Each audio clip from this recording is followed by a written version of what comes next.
All right, guys, so just got the kayak staged up here at this gorgeous little pond. It's a slick, calm morning. The wind's gonna be picking up here in about 2 hours. Sun's getting ready to break. It is 8:36 in the morning. Sun's gonna be breaking around 9. At like 11, the wind picks up. So I got a couple hours of calmness, then we're gonna get some wind. So got about 3 rods out with me. Figuring it's gonna be a good moving bait bite. 52-degree water temp. Starting off with just a little 4-inch swim bait on a 3/8 ounce tungsten jig head.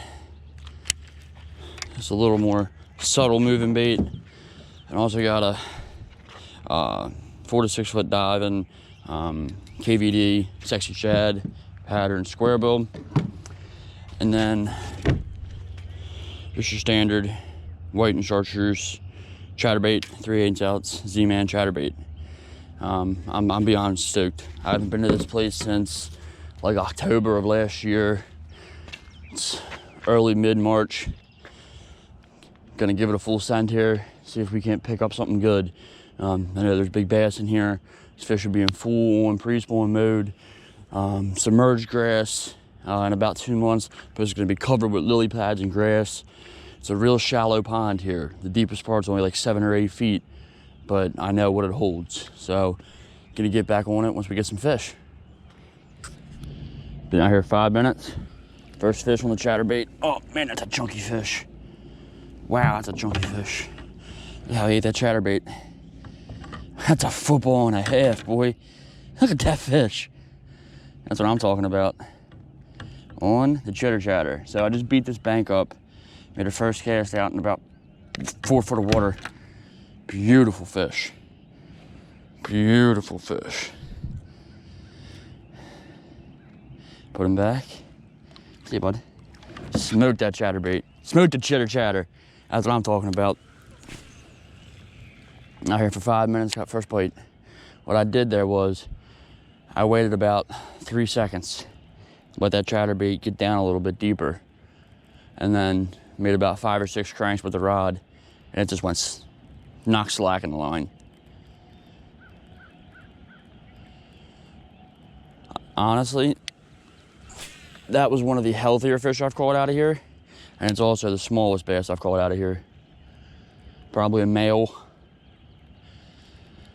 Just cruising up looking for some feed. If I catch another one out here in the deeper water, what that tells me to do is I gotta fish deeper and not worry about the banks right now. Especially with that sun not being up yet. I mean, right now it's about 60 degrees. And that fish came, like I said, about 4 to 5 foot of water. It's also the first fish I've caught on this Mike Iaconelli custom. See, I'm feeling that chatterbait hitting those pad stems. What those pad stems will do when it's cold is hold heat. And it also gives those fish kind of like an ambush point.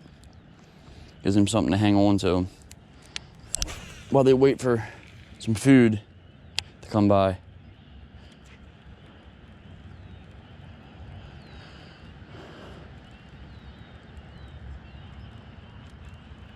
I'm feeling that chatterbait kind of get hung up a little bit in those pad stems and that grass.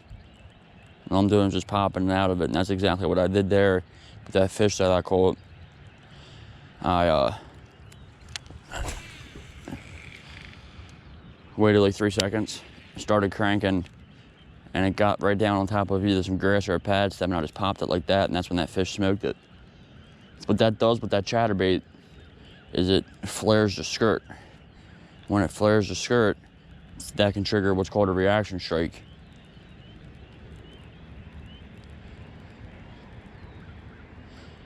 Wow, I just had a fish chase it all the way up.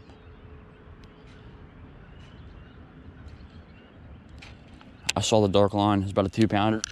Chased it up. It's a good sign. It means they're in the mood to chase. And who doesn't like power fishing? This is the time of year where you can catch your personal best bass. 100%. Those fish are feeding up, preparing for the spawn that's about to happen in about a month or so. And they're just chomping right now. looking for food.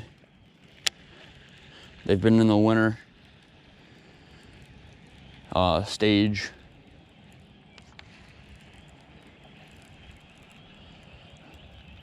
And now they're wanting to eat.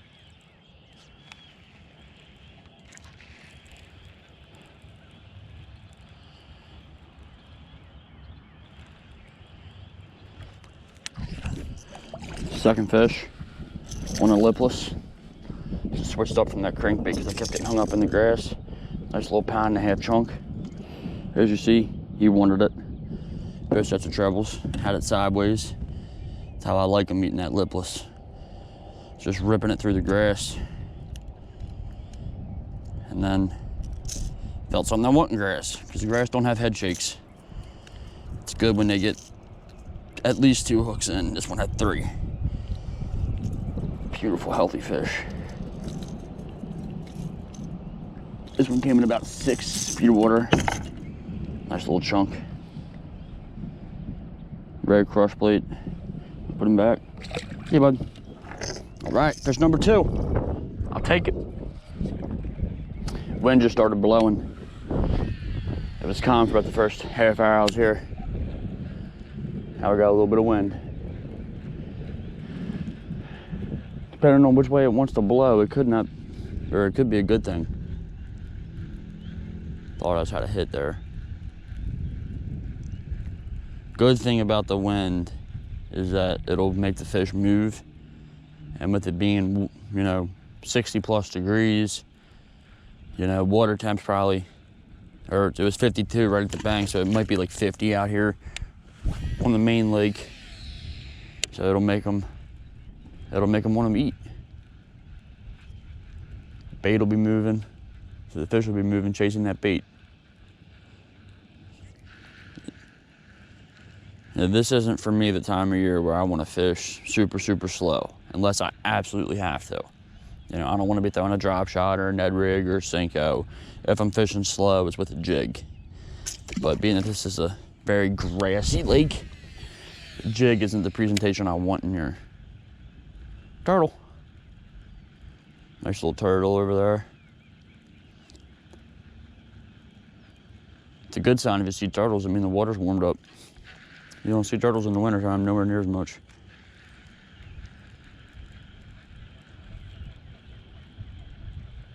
See, all this wind's done so far, and I'm not trying to jinx myself, is push me across the lake, which I'm fine with. I mean, it's pushing me back a little bit, but it's mainly just pushing me across. And if it stays like this, I don't mind it. But like I said, around 11, 12 o'clock, it's gonna be breezy.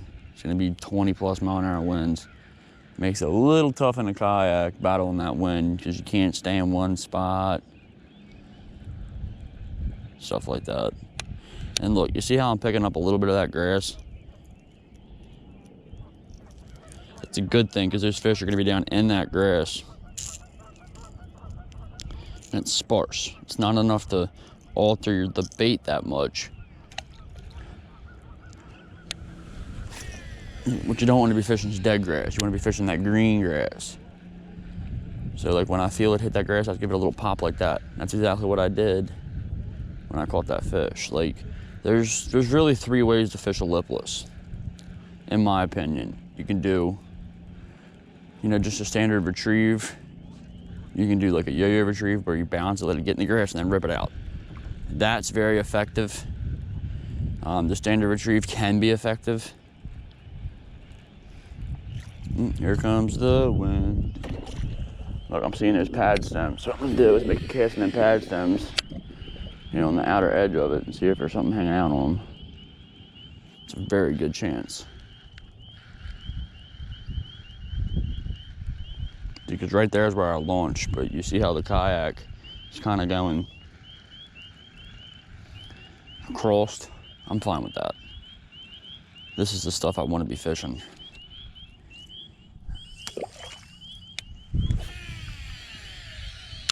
Yeah, so what I'm kind of doing is like a, it might have been a fish.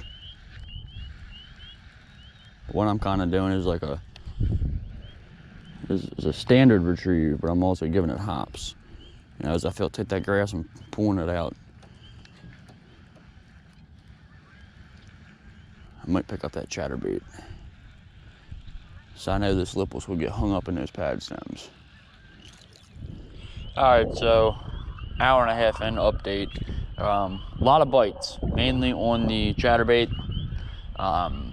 You see we have all these pad stems here, and fishing the outer edge of those pad stems, the wind is not cooperating, so I'm actually going to turn this way. Hopefully it won't be as bad, but yeah, the wind's not cooperating with me. I knew it was going to be blowing, and you know, but the fish are eating, they're just really short striking it.